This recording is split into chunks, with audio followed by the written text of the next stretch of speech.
Hello and welcome to the Tuesday Talk Show with me, your host, Yvonne Gorman. I hope you're all well and safe and staying connected out there. This is the final episode of Series 7 of the Tuesday Talk Show, and a big warm welcome to all our new subscribers as well. Whether you're watching this live, and yes, it is live, or on catch up, we welcome you. I hope you enjoy your time with us. Send in your comments and questions as well, and we'd love to give you a shout out during the show. So we've got a very special guest this morning because we've got the lovely Adam Harris all the way from New Zealand. Hello and welcome, Adam. Thank you. How are you? I am really well, really well. It's 10:02 p.m, so I'm 13 hours ahead. So I can tell you that Tuesday is a great day. It is a great day, and it's a great day because apparently it's a manifestation day because it's the 22nd of the 2nd, 2022. So what do you plan to manifest today, Adam? Well, my manifestation today was I just finished a 5-day juice retreat. So my manifestation was to have a light but very flavoursome meal this evening, which I absolutely had, which was great. Well, that sounds not my cup of tea, that's for sure. So, Adam, tell our viewers and subscribers who you are, what you do, and why should we listen to you? What makes you the expert in all this? So, I'm Adam. I am the founder and curator of frankandfearless.com.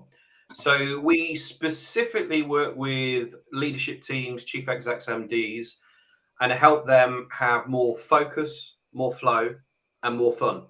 Why should you listen to me?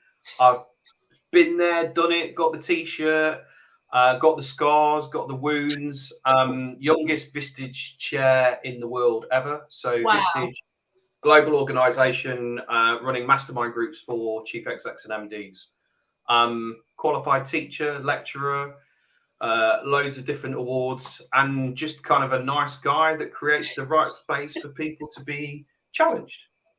Well, that sounds exhausting, if I'm honest with you. So how on earth did you become a business owner? So I finished university and a friend of mine had gone into business, and I just finished studying to be a teacher, and realized that he needed a bit of help. So he said, could you come and help me? I was like, yeah, cool. And I kind of started off on a part-time basis, and then within about a year, I realised that teaching wasn't for me because of the bureaucracy and the paperwork, and actually kind of being out and about and speaking to people. We had a really good symmetry between the two of us in the skills. Just realised that I loved it. So yeah, I kind of look back and realised that I've always been fairly entrepreneurial. The first thing I remember is having a car wash business with me and my brother, where I used to get the neighbours' kids to do the cars and take 50% profit. And one of their mums came knocking on the door and saying, I can't believe that you're taking some of the money. It's like, well, we got the customers. So yeah, it's been inherent within me for a long time. I love that, Adam. I didn't know that about you. And for the viewers, Adam and I have known each other for, I think I worked out 19 years. Wow. Through a networking group called BNI. So yes, I did not know about that. And that's why I love the Tuesday Talk Show. You get to know the nitty gritty about people and get to ask them things you won't necessarily get time or chance to ask people. If you're watching this live or on catch up, we'd love to hear from you. So please send in your comments and questions. Adam, you mentioned you've always had an entrepreneurial spirit. Is that nature or nurture? Well, my wife's PhD is in graduate entrepreneurship, so I have to be careful what I say here. I think it's a bit of both. I think there's those people that have just got it inherently within them. They're not surrounded by any other entrepreneurs, and they just find a way of navigating through at various different points in their life. But I definitely think that the environment that you are within, they talk about the 5 people that you hang around with, you're plus or minus 10%. Yeah. So if you come from a entrepreneurial family or community, it's definitely going to harness and give you opportunity to have different conversations that will enhance it. but you've got to have the drive, you've got to have the determination, and you've got to feel and want to do something different. So you've got to have the passion as well. Yeah. You've got to have the passion. Adam, going back to when you first started your sort of career and you've taken on your first business, what situation were you in financially at the time? What sort of risks were at stake? Because I think the misconception with some people who may be watching this may have a side hustle but don't want to take that leap of faith because they think they need to go on Dragon's Den to be successful, or they need angel investors or a huge loan from the bank. It's not necessarily the case, is it? So what were your circumstances at the time? So my circumstances at the time were I literally didn't have anything. And I suppose, from a risk perspective, I didn't really have much to lose. I think as time goes on and, even in my coaching capacity, the risk register for individuals or even businesses does change. You've got to have the self-belief. You've got to be able to have a good support network behind you. But I kind of call it the burning platform. So if you need to put food in the fridge, then you'll find a way of putting food in the fridge. You'll hustle and you'll do the things that you need to do. And actually, for some people, that's when they work at their best because their backs are against the wall. They've got the burning platform. So it's either, jump and the net will catch you. If you've not got that burning platform, sometimes we have to create it for ourselves. Absolutely, and that definitely resonates with me, Adam. When COVID hit and we was put on lockdown, I felt like I had the rug pulled from underneath my feet. But I've learned that I'm so resourceful, and I found a way to make things work. So yeah, that's definitely what I learned about myself over the past couple of years. What did you learn about yourself during lockdown and this ridiculous pandemic? So the last couple of years for me, so I moved from the UK December 19, so just been in New Zealand just over 2 years, and I pivoted or moved my coaching consulting business online prior to COVID. So I kind of got here, and then 3 months after being here, we kind of go into lockdown. I think the biggest thing, New Zealand. Yeah, exactly. And it was a hard lockdown as well. Literally everything was closed. The only place we could go was the supermarket. The thing I learned about myself is that actually I don't need to be physically in front of people to do the work I do. I was able prior COVID to be able to still be able to listen with my ears, my eyes, and just use my intuition to actually see how people are showing up or not showing up. Yeah.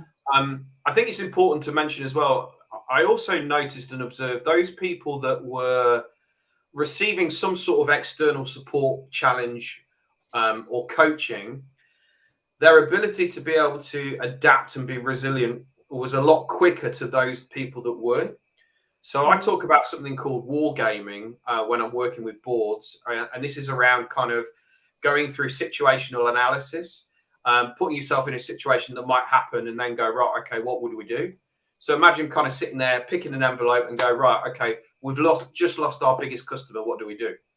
So when you can have those conversations, whether it be on your own or with a team of people, is that your forearmed is forewarned. So you've kind of lived through different experiences. So those people that had some sort of challenge just looked at COVID and gone, right, okay, what can I control? What can I not control? Right. How and what can I do differently? And there's been some absolutely fantastic stories. I mean, you and I were talking before how you changed and adapted, and you've got this wonderful show now that goes out each week. What a great thing that only happened as a result of being faced with the situation. Absolutely, and how enjoyable it is, and how I've got to use new tech and new connections. It's been absolutely amazing. Talking about new connections, if you're watching this live or on catch up, we'd love to hear from you. If you are new to the Tuesday Talk Show, then please press the subscribe and bell icon to be notified about future episodes. And as we go into Series 8, it'd be great to hear from you. Adam, we talked about your expertise. One part of your career is being a published author, and I noticed, I spy in the background there, some strategically placed books. Tell us all about the check-in journal. Yeah, so I wrote this 5 years ago, actually, with a speaker who I had seen probably 5 years earlier doing a big tour for Barclays. A good friend of mine, Robert Craven, I didn't know him at the time. We ended up being in the same mastermind group. And I went on a retreat with my wife. And one of the things we just came across this wonderful personal journal. And I kind of thought it was a piece of beauty, but kind of realized that actually through the coaching work that I'd done and the work that I'd done with kind of boards, etc., is that there was very, very few business journals. So I kind of went to this mastermind meeting and said, I've just seen this, but I think there's a gap and an opportunity to do it within the business space. And I knew that I wanted to work with him going into the meeting. And he said, oh, that's really interesting. Let's have a conversation. And then 12 months later, we signed a deal with Wiley Publishing. Came out 5 years ago, and it's been a great tool. We've done work with YMCA across the UK, some of the teams within Google across Europe. And it's just taken me to some wonderful places. And actually, for me, there's a big key thing here. I love working on my own, but actually, I really love working with other people and co-authoring and then co-presenting and running workshops and seminars and even being on stage in front of people with somebody else has actually just filled my cup massively. I'd forgotten how much collaboration I love to do.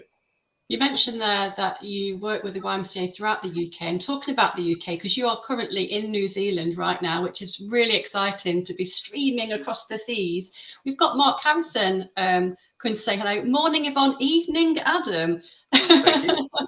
Mark is from a charity called Me and D, which help make memories for families who haven't particularly got long left together. So a very, very worthwhile charity. And hello, Mark, and to Maria as well, co-founder.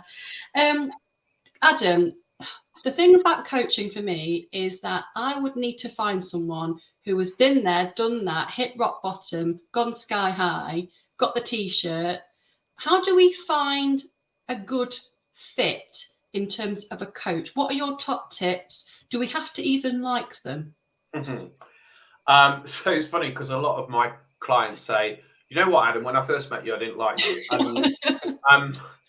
There's a couple of podcasts where I interview a couple of my clients. And the reason why they didn't like me is because I was challenging.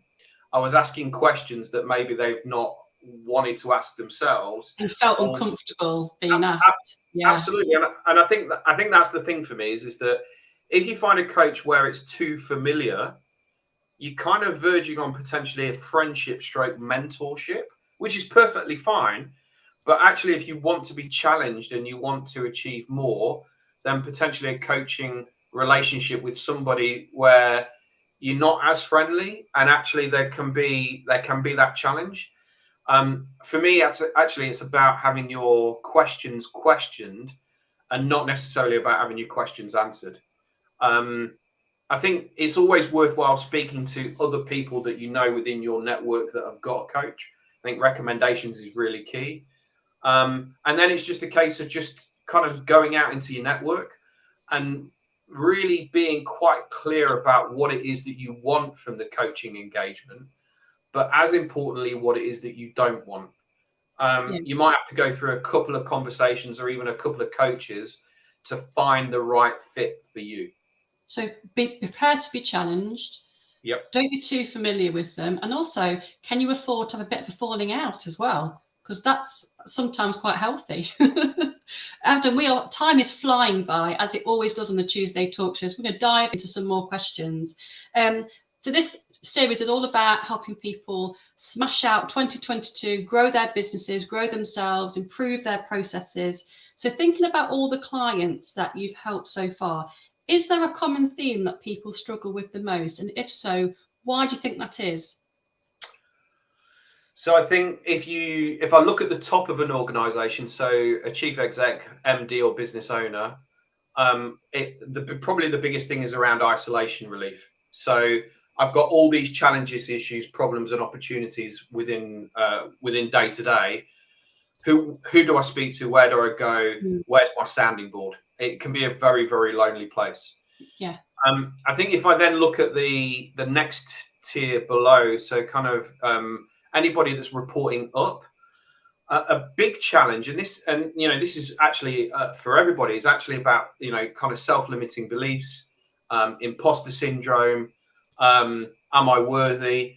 All of these kind of, I suppose what I'd call it is the mental chatter. So the challenge in our mind of the things that we perceive or believe, that we're not good enough, that our business isn't good enough, that we've not got the experience, and again, those sorts of thoughts are not necessarily things that people talk about. No, not at all. And it was just yesterday, last night, I was talking to someone on the phone, and I was talking about the Tuesday talk show, and I said to them, "Who do I think I am, being a talk show host? What must people think of me?" And I tell myself this story that I really shouldn't be doing this, but once I do it, it's so much fun and I get so much out of it. And I think, well, if I do it for anybody, it's for myself, and that's absolutely fine. But yeah, definitely the imposter syndrome, should I say, is a common theme that people do mention on the Tuesday talk show with regards to people holding themselves back. So are there actually any people, any human beings out there who don't have imposter syndrome? Because I'd like to meet them, because most people do have an element of that. How do we overcome that? So when I'm on stage, sometimes I ask the question, put your hand up if you've got an inner monologue or an inner voice. And about 3/4 of the room put their hand up. And then I say, okay, for those of you that didn't put your hand up, did you ask yourself the question, do I have an inner voice? So, I'm my youngest, who is now 9, I remember when she was 4, turned around and said, "Daddy, have you got a voice in your head?" And it's like, we exactly out of the mouth of babes, but it's just not something that we talk about. So I think the first thing we've got to do is kind of acknowledge that it's there. And the second thing is it can actually be quite a guiding light for us. Mm-hmm. So it can, because if you look at the reptilian brain, actually what's happening is it's the fight or flight. It's trying to protect us. So what we need to do is to try and understand it. And when we begin to understand it, we can then use it as a kind of a superpower. There are people who have just worked out how to cope and deal with it better than others. Some people go, right, I'm just not going to ignore. I'm going to ignore everything that Not listen to you. Yeah, I mean, there's a great book called The Chimp Paradox by Professor Steve Peters. Boy, I had the joy and the honor of kind of MC a conference, and he was the main speaker. Oh, wow. He's the only speaker in the UK that I've ever known that wanted to have their own green room, and then proceeded to tell me exactly what he needed and wanted me to do. He's got the biggest chimp of anybody. I suppose the biggest thing that I learned was, and I learned this phrase probably 10 years ago, and it stuck with me. And the phrase is, "It's not my responsibility what anybody else thinks or feels." Very true. Very, very true. What I've taken on board with that is, I will do what I believe is the right thing for me. If somebody else doesn't agree with it or has a different opinion, I can't change that. They have to own that. I can only own what the words that come out of my mouth, the things that I can do, and the things that I'm responsible for. And in some ways, just put that to one side, and it stood me in very, very good stead. I like that. I like that a lot. I'm frantically writing loads of notes, Adam. So this is absolutely fantastic. It's gold. So we've got about 10 minutes left of the Tuesday talk show. Give us your top tips, Adam, for business owners for the year ahead. So I think the important thing is surround yourself with people that are better than you. Okay, so whether that's internal within the business or external, even if you are running a business on your own, there are plenty of people that are willing and prepared to help you. Absolutely. You've just got to ask them. Now, some will want to be paid for the exchange of service, but actually there's many people out there that are prepared and willing to be mentors and guides, and support you. Genuinely, people human beings want to help others. So be really, really clear as to what it is that you need and what it is that you want, and then go out to your existing network. A great friend of mine and speaker, Andy Laporta, wrote a book called Just Ask. You know, we especially within the UK and here in New Zealand, it's almost the case that we really, you know, and you and I are specifically are really great at this, helping other people, creating space, connecting people. But we find it really hard to kind of put a hand up and go, "Hey, can you just help me?" So can I have some help now, please? exactly. I think the thing is, get over yourself. If you want to succeed in business, you've got to do the things that are uncomfortable. The other thing I would say is really work out what do you need, what's the money that you need to have to fill the fridge.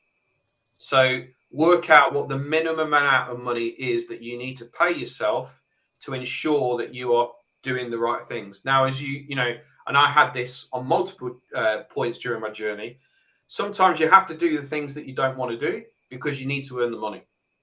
But once you earn the money, that then allows you to then think and do and be in going into the new area that you want to do. Be clear on your values as to who, what, where, why, and how it is that of the people that you want to engage with.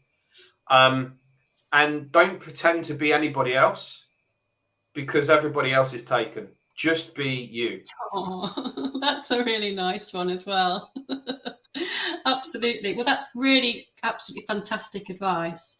Again, scribbling frantically here to write some notes. From your business community, Adam, who do you admire the most? Think of it more like the top superstars, and also maybe someone that's more close to you. Who do you admire the most in your community?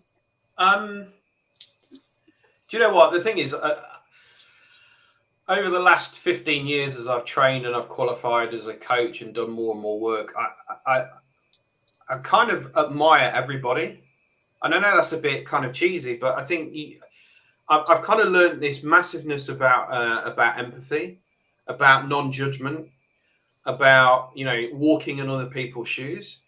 So when you see people's success, but not even just their success, their trials and their tribulations and what they go through, I learn as much from the people that I work with as they learn from me. I mean, in theory, it's quite simple. I'm just really good at asking questions. I'm really good at being inquisitive and intuitive and seeing in the whites of people's eyes.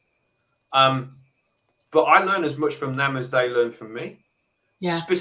Specifically, when I exited from my IT business that you know me from, Bear IT, I became the chief exec of an IT trade association. My chairman there, a guy called Robert French, a very, very quiet individual, didn't want the limelight, was always wanting to help and support other people. He saw something in me that I couldn't see at the time.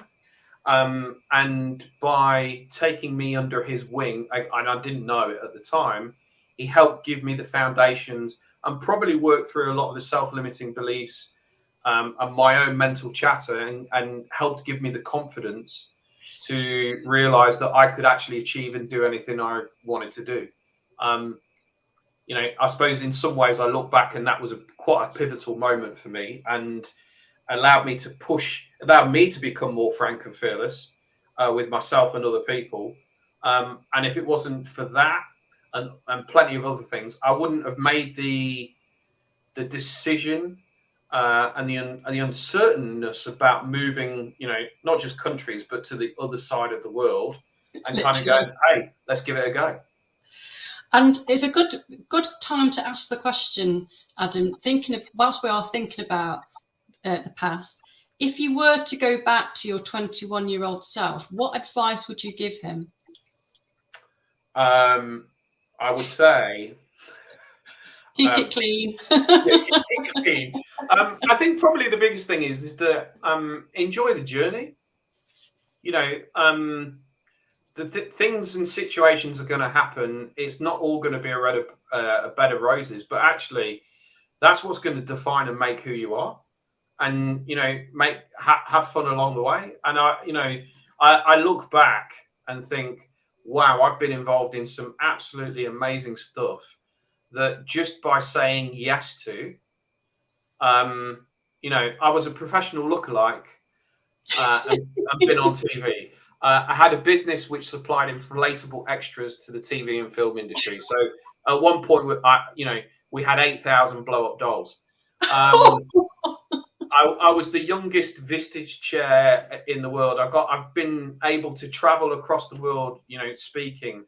I'm nothing special, but I just thought, just do what you can.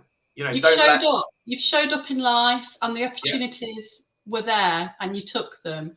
I'll let our viewers watching live or on catch up guess who you're supposed to be lookalike for. Oh my gosh, time is absolutely flying by. So I just want to get in, Adam, before we go. What's your biggest business challenge right now, and how can we help you? My biggest challenge right now is I've got 2 mastermind groups, which are online. 2 programs. One is called the Rising Star Program. So this is for key individuals that have been identified within organizations that need some input, support and guidance. So I've got that program, and then we've got another program called Elevate, and that's for turning managers into leaders. So I'm looking to fill those 2 programs. So if there's people who are interested and want to know more, love to have a conversation. And that can be people anywhere in the world. Anywhere in the world. We've now got 8 associate coaches globally. So we do a lot of face-to-face delivery still in the UK, but a lot of it is online. Just depends what the needs and the requirements are of the individual. Fantastic. It sounds amazing. And thank you so much for your time, Adam. If people do want to get in touch with you, you've got your website on screen there, but are you on LinkedIn, the Gram? Yeah, LinkedIn. Where can people find you? Just type LinkedIn, Adam Harris, Frank and Fearless, you'll find me. I, like you, Yvonne, I'm a great networker and connector of people. And I kind of work on the premise, if I don't know the answer, I will definitely know the person that will. I'm quite clear about the people that we'll engage with. And I probably refer probably 4 or 5 different coaching opportunities through to other people. So if there's people that are listening and like, I think I might need a coach, but I'm not sure who or what, I'm more than happy to get on a quick call, ask you a few questions, and then signpost you through to the right individuals. You're like a coaching matchmaker. Absolutely. Well, it's funny, in Bear IT, where you and I know each other from, I only ever employed 2 women, and both of them ended up marrying individuals from the business. That wasn't part of the contract. That's outrageous. Well, there you go. Adam, it has been an absolute joy to catch up with you and see your lovely face. It's been too long, that's for sure. I'm going to wrap up the show right now, but I want to come back to you once I've done that for your final thoughts. So the Tuesday Talk Show is live, aired live, unedited, unscripted. To be notified of the next episodes, please subscribe to our YouTube channel, The Tuesday Talk Show, and click the bell icon, which would be absolutely amazing to have more subscribers. So that's me, your show host, Yvonne, signing off from Essential Print Services HQ. But over to Adam, our very special guest, all the way from New Zealand, for your final thought, please. Never, ever miss out on an opportunity. Always say yes. You can always walk away afterwards knowing that at least you gave it a good go. And there, ladies and gentlemen, that's our final episode for Series 7. Stay tuned for Series 8 coming up very soon. We'd love to hear from you. And until then, take care of yourselves. Good night. Bye.